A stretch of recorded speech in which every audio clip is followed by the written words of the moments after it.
3 മാസം മുന്നേ ഞാൻ തന്നെ ഒരു വീഡിയോ ഇവിടെ ചെയ്തിട്ടുണ്ടായിരുന്നു. അതിൽ ഞാൻ ഇങ്ങനെ പറയുന്നുണ്ട്, മിക്കവാറും ഈ ഒരു ഇറാൻ്റെ യുദ്ധം കഴിയുമ്പോഴേക്ക് ഈ ബെസ്റ്റ് ഫ്രണ്ട്സ് ആയിരുന്ന അമേരിക്കയും ഇസ്രായേലുകാരും കൂടെ അടിച്ച് പിരിയുന്ന എല്ലാ ലക്ഷണങ്ങളും കാണാനുണ്ട്. അതിൻ്റെ ആദ്യത്തെ സൂചനകളും നമുക്കിവിടെ കാണാൻ പറ്റും. അന്ന് ഞാനിത് പറഞ്ഞപ്പോൾ എന്തൊക്കെയായിരുന്നു, എൻ്റെ അമ്മ ഇവനെ വല്ലത് അറിയോ, ഇവനൊക്കെ ഏതടാ, പിന്നെ ട്രംപും നെതന്യാഹുവും കൂടെ അടിച്ച് പിരിയല്ലേ, അവരൊക്കെ ഇപ്പോൾ യുദ്ധമൊക്കെ ജയിച്ചതാ, പാട്ടും പാടി വീട്ടിലേക്ക് പോകും എന്നൊക്കെ പറഞ്ഞ് എന്നെ ഇനി ഇന്നതാ പറയാന്നില്ല വിളിക്കി. അവന്മാരൊക്കെ വിളിച്ചിട്ട് പുതിയതാ ഈ ഒരു വീഡിയോ അയച്ചു കൊടുക്കുക, അല്ലെങ്കിൽ പുതിയൊരു ന്യൂസ് ഇവന്മാരെ കാണിച്ചിട്ടേ അടങ്ങുള്ളൂ എന്ന് പറഞ്ഞിട്ട് മാത്രം ചെയ്തൊരു വീഡിയോ ആണ്. ഇറാൻ അമേരിക്ക വാറൊക്കെ ഇപ്പോഴും ഒരു സൈഡിൽ നടന്നുകൊണ്ടിരിക്കുന്നുണ്ട്. ഈ 2 ദിവസം മുന്നേ വരെ കുവൈത്തിൽ ഇറാൻ്റെ ഡ്രോണ് വന്ന് വീണിട്ട് ഒരു ഇന്ത്യക്കാരനും മരിച്ചിട്ടുണ്ടായിരുന്നു, കുറേ പേർക്ക് പരിക്കൊക്കെ ഏറ്റിട്ടുണ്ടായിരുന്നു. അതേപോലെ അമേരിക്കയും ഇറാൻ്റെ പല സൈറ്റ്സിലും അറ്റാക്കൊക്കെ ഇപ്പോഴും നടന്നുകൊണ്ടിരിക്കുന്നുണ്ട്.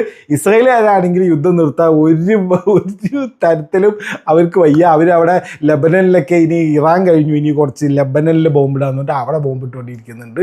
മൊത്തത്തിൽ ഇത് നിർത്താൻ ആർക്കും ഉദ്ദേശമില്ല, ഇസ്രായേലായിരിക്കും ഒരു ഉദ്ദേശമില്ല.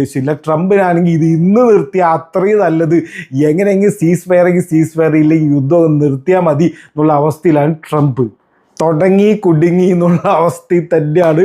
അത് നമുക്ക് മനസ്സിലാക്കാൻ പറ്റുന്ന പുതിയൊരു കൺഫേംഡ് വാർത്ത വന്നിട്ടുണ്ട്.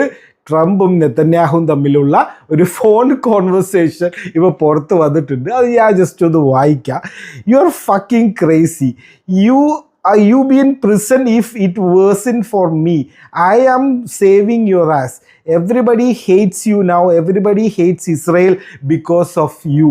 എന്ന് പറഞ്ഞിട്ട് ട്രംപ് നെതന്യാഹുവിനെ നീ കാരണമാടാ ഈ ഇസ്രായേൽ ഗുണം പിടിക്കാത്തതെന്ന് പറഞ്ഞിട്ട് ഫുള്ള് തെറി വിളിച്ചു എന്നാണ് പറയുന്നത്. You are A fucking crazy എന്നൊക്കെ പറഞ്ഞ് ഫുള്ള് തെറി ട്രംപ് നെതന്യാഹുവിനെ വിളിച്ചു എന്നുള്ള വാർത്തയാണ് ഇപ്പോൾ വരുന്നത്. എന്തുകൊണ്ടാണ് സംഭവിക്കുന്നത്? സിമ്പിൾ അല്ലേ, യുദ്ധം നിർത്തണമെന്ന് ട്രംപിനുണ്ട്, സമ്മതിക്കുന്നില്ല ഇസ്രായേലുകാർ. അവർക്കില്ല അടുത്ത ലെബനനിൽ പോകണം, പിന്നെ അത് കഴിഞ്ഞാൽ മറ്റേ യമനിൽ പോകേണ്ടി വരും, എല്ലാവിടേക്കും പോകേണ്ടി വരും. എന്താ സംഭവം? ട്രംപിന് മതിയായിട്ടുണ്ട്. അതാണ് നമ്മൾ ഈ ഒരു ന്യൂസ് എന്ന് മനസ്സിലാക്കുന്നത്. ഇവർ തമ്മിൽ അടിച്ച് പിരിയാനുള്ള എല്ലാ സാധ്യതകളും ഇപ്പം തന്നെ കാണുന്നുണ്ട്. ഇനി വീണ്ടും മറ്റേ ബ്ലാക്ക് മെയിലിംഗ് സാധനങ്ങൾ എടുക്കേണ്ടി വരും ഇസ്രായേലുകാരുടെ, ട്രംപിൻ്റെ പേരിലുള്ളത്. എന്നാലേ ഇത് വീണ്ടും പഴയ വഴിക്ക് വരുള്ളൂ.